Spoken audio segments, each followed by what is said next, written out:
In today's school management and administration, we are going to see a new topic, that is theories of educational administration. So in educational administration, we are going to spray some human relations and behavioral science methods. So we have Subhashini here to explain about theories and its models. So good morning all. We have already seen the classical organization theory yesterday and also the critical educational administration theory. Today we are going to see about the human relationships approach and the behavioral science approach.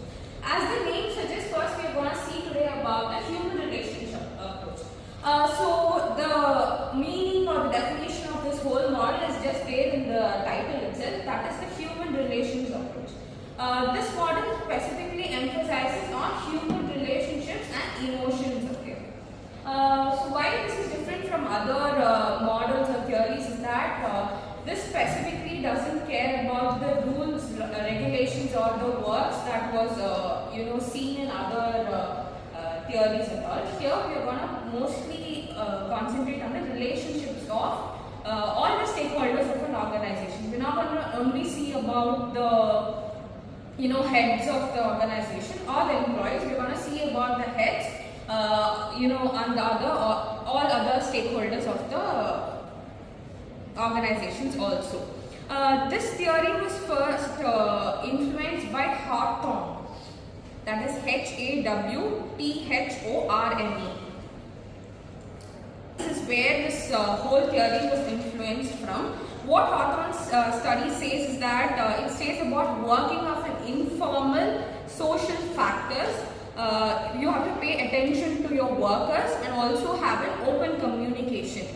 These three things are the main components of this whole theory. This is meant to increase your productivity of all your employees. Now, when we see in this theory, we don't only have Hawthorne studies. There are different educationists and psychologists who are involved in this.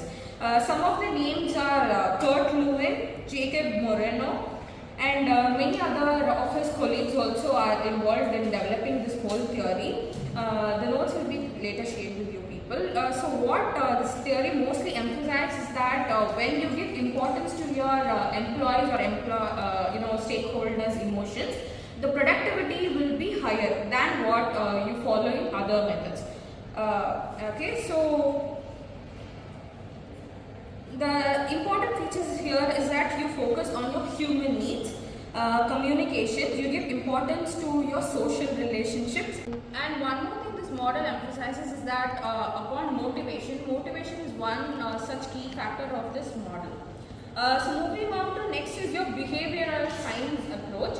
So as the title says, this whole model or theory gives importance to the behavior of an individual, that is the employers here. Okay, and this model was proposed by Chester Barnard, that is Chesterbarnard. So Chester Barnard was the one who proposed this theory first. So what he does is that he says, or he does not agree with both the theories which we have already seen, that is the classical organization theory and human relation theory. Why he ignores it or rejects this is that because he feels that these both theories are incomplete in its own way and it cannot be acceptable in an organization. So he is known very famously for his cooperative system theory, which integrates human relations and also classical management principles. When we saw the principles yesterday, there were some 4 principles there, right? So these principles and also the human relations theory is also taken into account here, and he makes that integrates it to one single framework for this theory. This also includes people like Wittbach, Abraham Maslow and Douglas McGregor. We've already seen the Maslow's theory last time, right? Where we have seen what is the human needs, which goes from your physiological needs to the last achievement.